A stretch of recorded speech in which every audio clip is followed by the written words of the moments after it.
After purchasing a membership, you'll receive an email with instructions on how to set up and activate it. The email will include a link to your personal self-serve portal. Click the Get Membership button to finish the process. In the portal, follow the prompt to start your membership setup. You'll need to fill in information such as your name, email, and potentially upload a photo.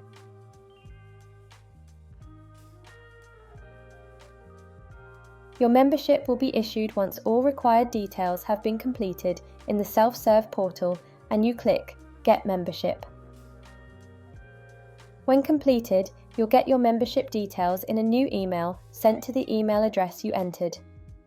If you filled in the details for someone else, it will be sent to their email address instead.